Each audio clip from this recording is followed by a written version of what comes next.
Libération.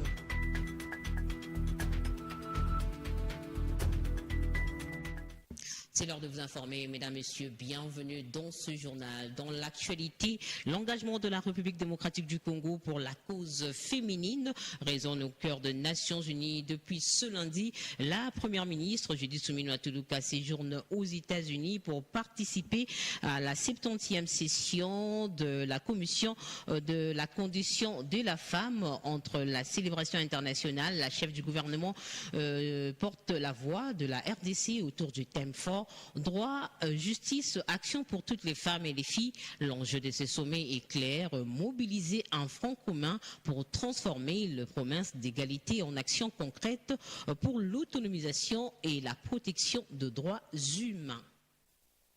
Également dans l'actualité, abordant la question ayant l'actualité de l'heure, caractérisée par le débat sur le changement de la Constitution. Le ministre de la Communication et Médias, porte-parole du gouvernement, Patrick Mouyaya, a affirmé au cours du briefing de ce lundi que la question du changement de la Constitution n'a jamais fait l'objet du débat au cours des conseils de ministres. La priorité du gouvernement reste le rétablissement de la paix et la récupération des territoires sous occupation. Notre démocratie, que les uns et les autres se prononcent à ces sujets-là. Nous sommes la République démocratique du Congo, y compris parce qu'il y a cette force de contradiction. Mais c'est que moi, je peux vous dire, nous, aujourd'hui, exactement comme j'avais dit à l'époque, nous travaillons à recouvrer l'intégrité territoriale. Notre préoccupation principale, c'est nos populations qui sont dans les Sud Kivu, qui sont dans le Nord Kivu, qui sont dans les parties sous occupation. Et donc, dans le cadre justement de ces processus démocratiques, je pense que ces débats doivent être considérés comme un débat démocratique où tout le monde peut avoir son opinion, mais nous, au niveau du gouvernement, les priorités sur lesquelles nous nous penchons sont connues, et les jours où la question sera abordée en Conseil de ministres, nous ne nous gênerons pas de faire les comptes rendus et de venir devant les Congolais. Et donc, je crois qu'il ne faudrait peut-être pas extrapoler les choses, il faut juger les choses dans leur contexte, nous les gouvernements. Du 17 au 18 mars 2026, Kinshasa va abriter les assises du workshop national. Ces assises sont dédiées aux responsables de services statistiques des administrations publiques. L'objet visé est de renforcer les capacités productives sur l'industrie. C'est là dans le but de promouvoir les exportations de produits made in DRC.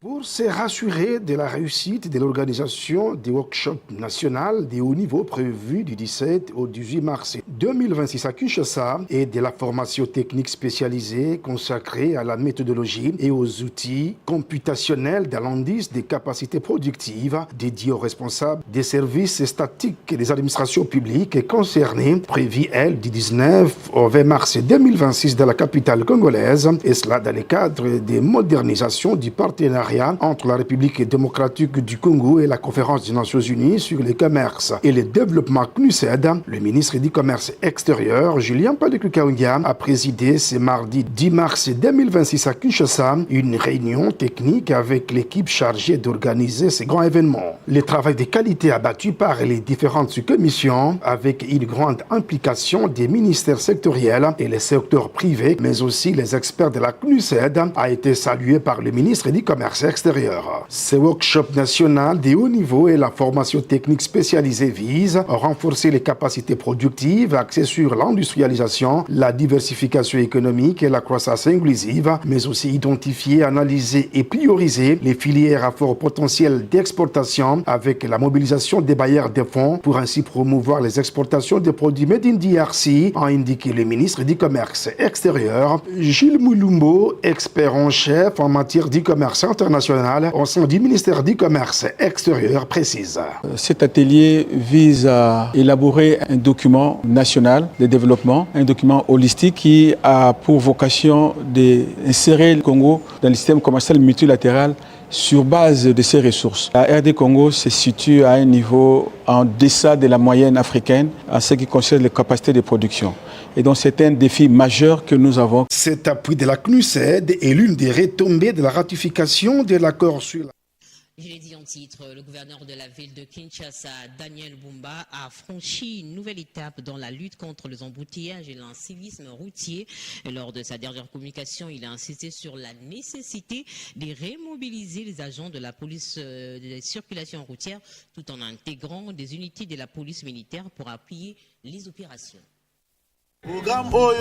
Le premier citoyen de la ville a lancé un signal fort lors d'une adresse solennelle aux agents de l'ordre. Entre exigences administratives, restrictions de circulation et mesures de sécurité renforcées, le plan de redressement urbain de Daniel Bumba Lubaki s'annonce rigoureux. Le rappel à l'ordre est sans équivoque. Chaque usager doit se conformer strictement au code de la route. Cela inclut la possession obligatoire de tous les documents de bord et l'interdiction formelle de circuler pour le véhicule en mauvais état technique. Concernant le transport de marchandises, le gouverneur a réitéré des horaires drastiques pour de camions et véhicules de livraison du lundi au mercredi, uniquement de 22h à 5h du matin. Aucune dérogation ne sera accordée, quelle que soit l'entreprise. Face à l'encombrement des artères de la capitale, un moratoire d'une semaine a été accordé aux propriétaires de véhicules abandonnés et aux gérants de garages pirates. Pour contrer la recrudescence des kidnappings qui inquiètent le Quinois, Daniel Bumba Lubaki mise sur la technologie. Un système d'identification numérique obligatoire sera instauré pour tous les taxis. Cette mesure vise à assurer une traçabilité totale de véhicules de transport public et à garantir la sécurité de passagers. En s'adressant aux agents de la mission mixte, l'autorité urbaine a tracé une ligne de conduite claire.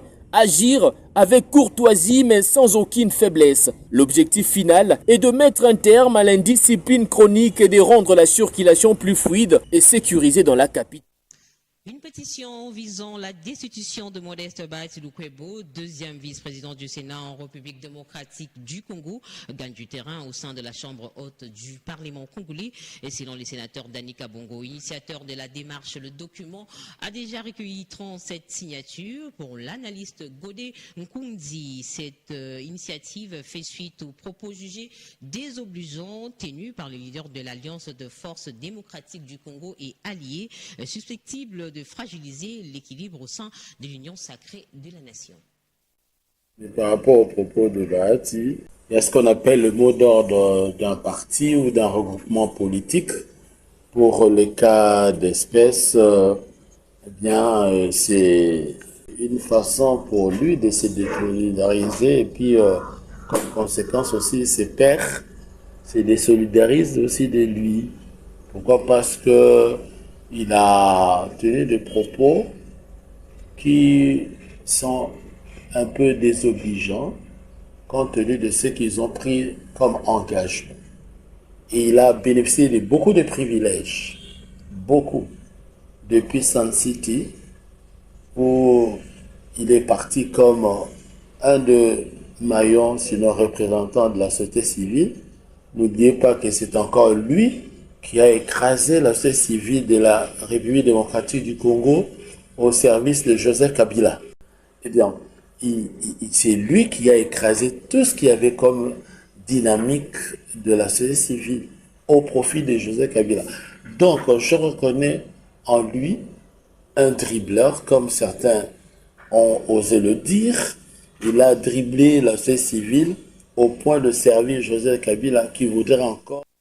L'actualité, c'est aussi en province où le désenclavement de la province de l'Ituri franchit une étape majeure avec la fin de travaux des réhabilitations du tronçon Komanda à Vakubi, long de nos 298 km sur la route numéro 4. Cet axe stratégique vient d'être remis à l'office de route par la société Good News Africa. Le lieutenant général Lubuya Kashamanjoni fait du maintien du réseau routier un levier de développement conformément à la vision du chef de l'État. Technique conduite par les conseils de l'autorité provinciale en charge des infrastructures, le capitaine Yanoula Alimassi a récemment inspecté cet axe routier. Nous sommes vraiment satisfaits du travail qui vient d'abattre la société Good News Africa. Au nom de son Excellence, Monsieur le gouverneur de province, le lieutenant général Luboya Kashamadjoni, nous a dépêché pour inspecter la route afin de pouvoir remettre. Et pour terminer, le paysage médiatique congolais s'enrichit. La nouvelle chaîne Sacré Vision Télévision a officiellement lancé ses activités dimanche 8 mars au quartier Pigeon dans la commune de Ngalima. La cérémonie d'inauguration marquée par une forte mobilisation a posé les jalons de ces nouveaux médias qui ambitionnent de redéfinir l'offre de l'audiovisuel en République démocratique du Congo et partout ailleurs.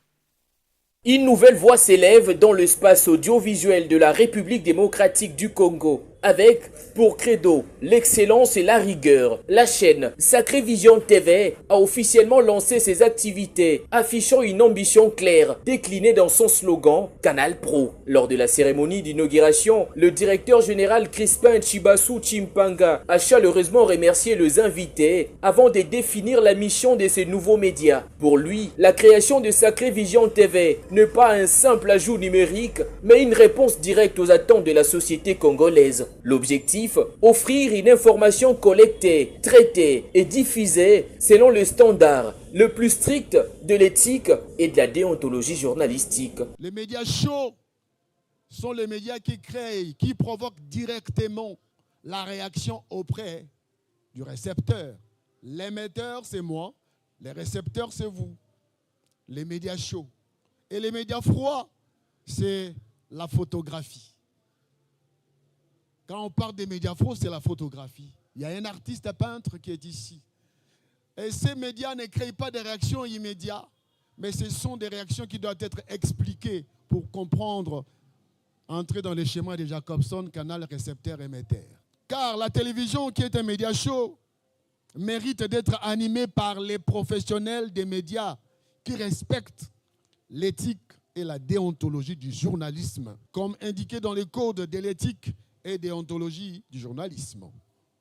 Gustave Le Bon disait, je cite, « Les volontés les plus faibles se traduisent par des discours et les volontés les plus fortes par des actes. » Oui, nous avons posé un acte, l'acte de la réalisation d'une chaîne de télévision professionnelle, l'acte de démontrer que ce n'est pas parce que les choses sont difficiles que nous n'osons pas, mais c'est parce que nous n'osons pas qu'elles sont difficiles, disait Sénèque.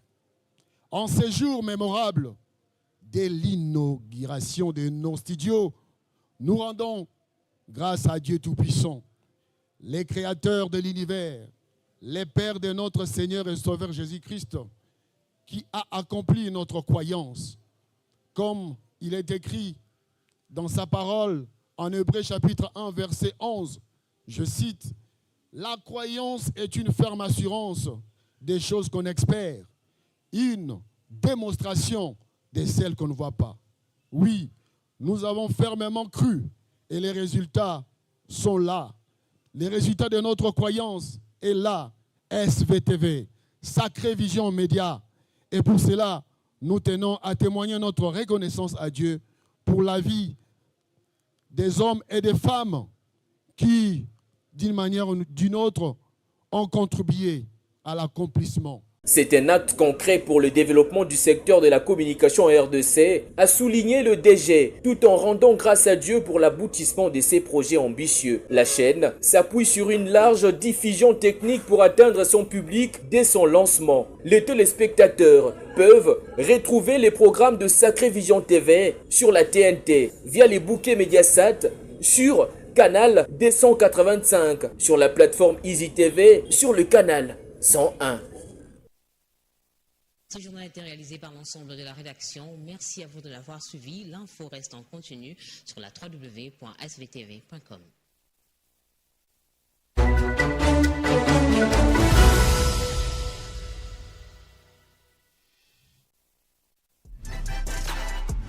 SVTV, Sacré Vision Média, la valeur ajoutée dans les sphères médiatiques congolais.